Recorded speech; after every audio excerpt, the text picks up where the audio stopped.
Hi everyone, welcome to another episode of the Hotseat, a wireless design and development interview series where we talk about the latest wireless technologies, components, and design issues for the wireless design engineering community. In this week's episode, we are welcoming back Bill Conley, B&B Electronics M2M Systems Development Engineering Manager. Not only is Bill an industrial wireless industry pioneer, he is also one of the newest members of WDD's Editorial Advisory Board. We are happy to have him back this week to discuss aggregating disparate data protocols on the Internet of Things. Welcome, Bill. In your opinion, why is there such an attraction to producing completely autonomous machines in the industrial market?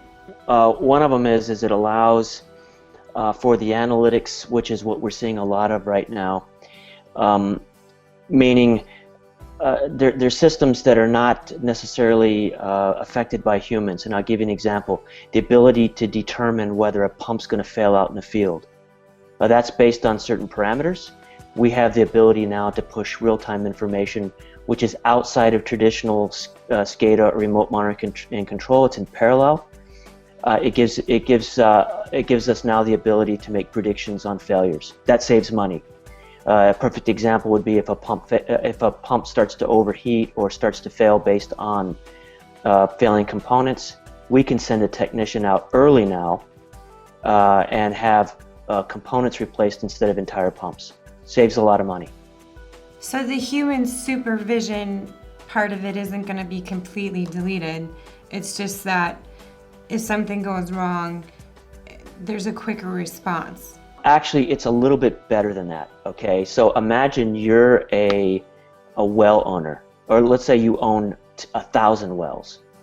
You've got two options. You can send a technician out or multiple technicians out to thousands and thousands of those wells, or you can have some analytics in place where we're collecting data, and you can now make predictions on when you think the well is going to fail, and then you make a preemptive decision on fixing those instead of waiting for them to fail. What are the main challenges when trying to connect disparate technologies to newer technologies used for the Internet of Things? Are there any current solutions to overcoming these challenges? So this is no less challenging than any other new technology or protocols that have come into the industry. You know, starting with, let's say, a protocol like Modbus. Other protocols came up like Profinet, Profibus. As the market starts to develop these, or engineers start to develop these things, the market either rejects them or accepts them, and if they accept them, then they integrate them into. We've had this discussion before in the past where I'm a firm believer that there isn't going to be a single protocol or a single standard for every application or for every vertical out there. So as they grow, and as protocols grow, they'll be introduced in the market, they'll be accepted. It's no different than any other introduction into the market. And Bill, do you want to kind of just touch base on what the main differences are with the Internet of Things when it's applied to the industrial market than what most of us might be familiar with when we talk about wearable technologies? Yeah, so when someone tells me that they're in the Internet of Things or the M2M space, I ask them what that means, and they have a very difficult time explaining it, right? Because it can be anything. M2M could be watering your lawn remotely or opening your door remotely. What it means in our space, what it means for my company and companies like us, is the ability to manage assets out in the field and do it effectively, right? So M2M to me, to be honest with you, is a fancy way of saying remote monitoring and control. That's what it basically is.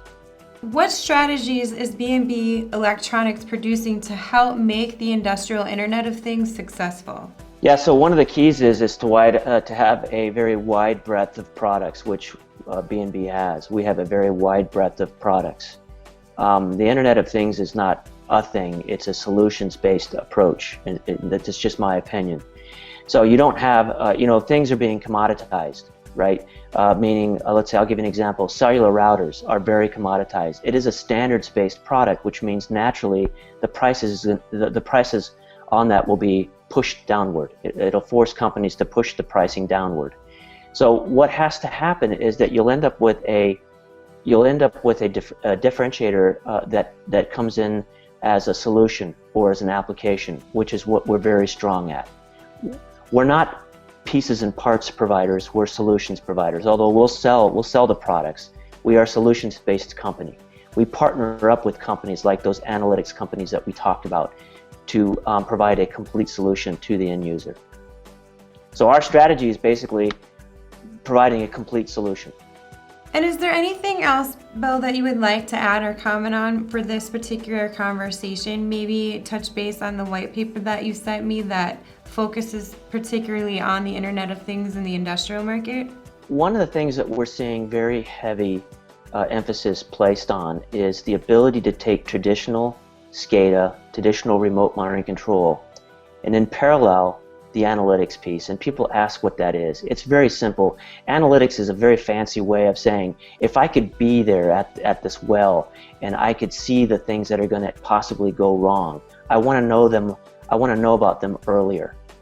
And that's the kind of things that we're seeing in the market right now, is the ability to do traditional SCADA, traditional monitoring control, tank farms, gas and oil is a big one as well, and being able to do the analytics. We're seeing a lot of the gas and oil industry right now wanting to see predictions on when, an example, fracking may be an issue, or how to overcome some of the component failures. We're seeing quite a bit of that. I'd like to thank you, Bill, for joining us once again. For WDD, I'm Megan Zimba, and I'll see you next time in the hot seat.